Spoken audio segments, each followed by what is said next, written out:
Hey everyone, and thanks for being with us on our online community and joining with us for this weekend's thoughts. Wow, what a weekend we've had in worship, and so much, there was just so much information, so much to talk about. When you look at the letter that Jesus sent to the church at Thyatira.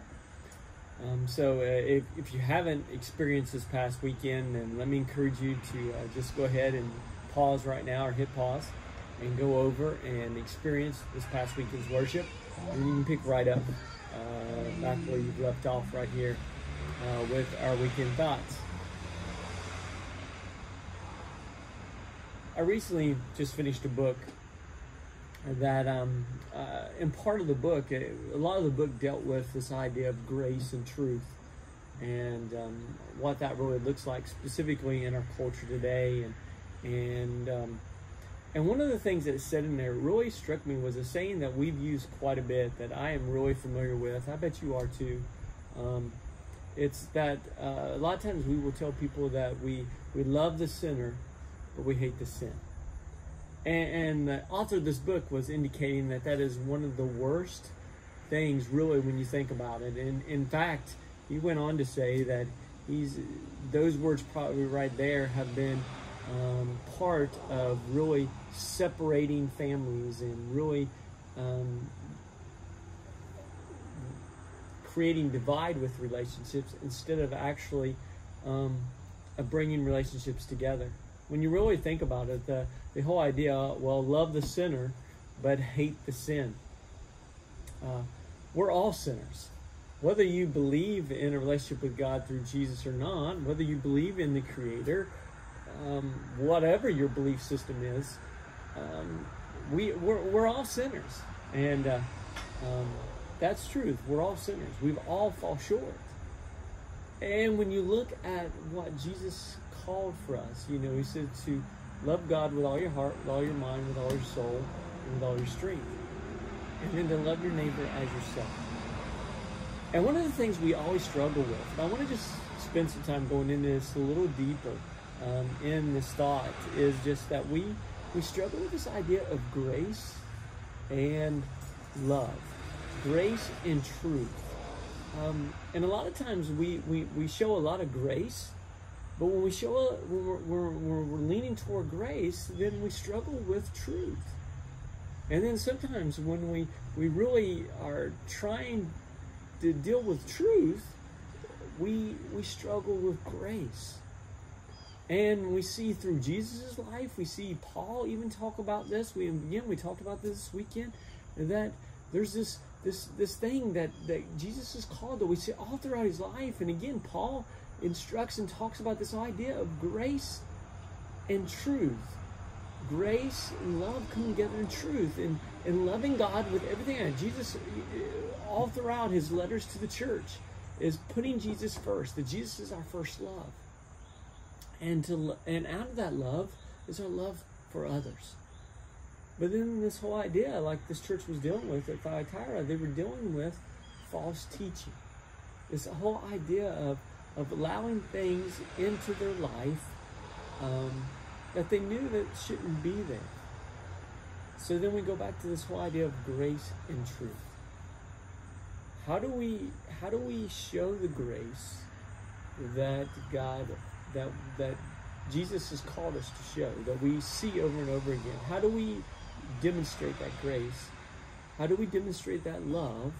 But then how do we also hold on to truth? How do we not compromise, if you will? Or how do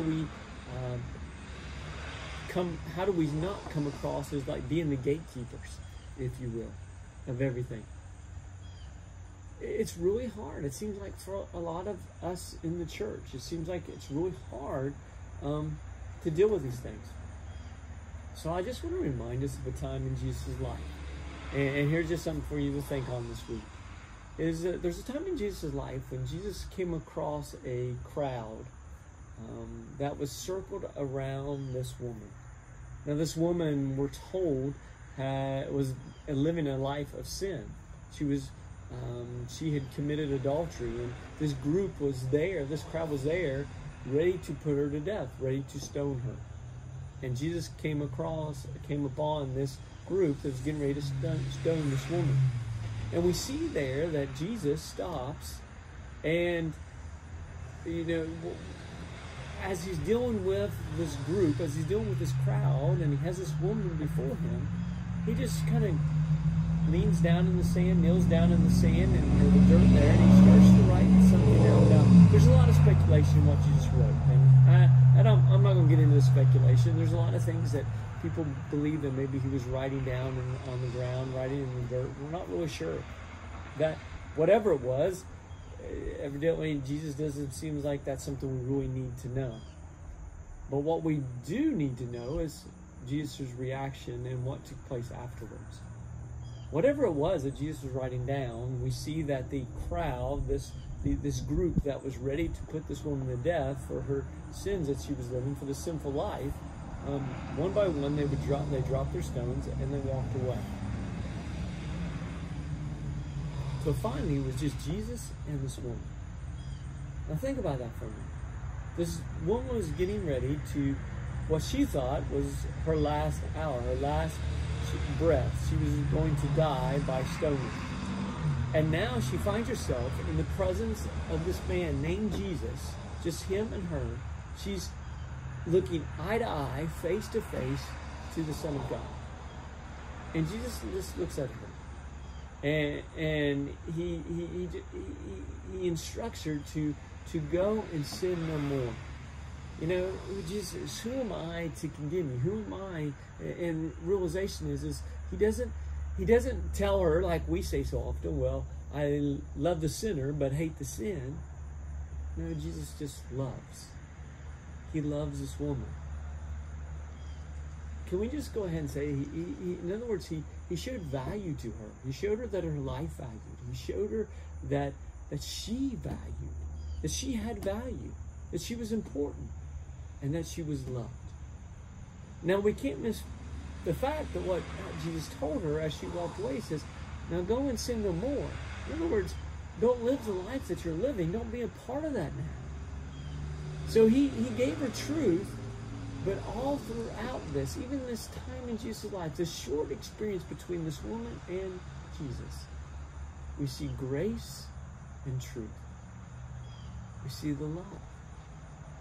So my challenge for us this week is to take this time that we see in Jesus' life and just really allow Jesus to speak into us this week. Wherever you're at in your belief system, again, maybe for you're struggling right now to believe in the Son of God. You're struggling to believe in just the truth of Scripture. Wherever you're at right now in your belief system, I want to just ask you this week to take this time in Jesus' life that I've shared and just kind of process through that. What does that look like with the various people that you will come in contact this week, whoever that is? What does that look like? How does that look like in a relationship with them? Whether it be checking out at the grocery store, whether it be at a restaurant, whether it be going through a drive-through window, whether it is just people you engage with throughout the week as you process this time in Jesus' life, as you think through and process grace and truth, loving God with our hearts, with our minds, with our soul, with our strength, and loving our neighbor, what does that really look like? What does that manifest out of us on a day-to-day basis in our relationships? You guys have a great week, and we'll talk sometime later.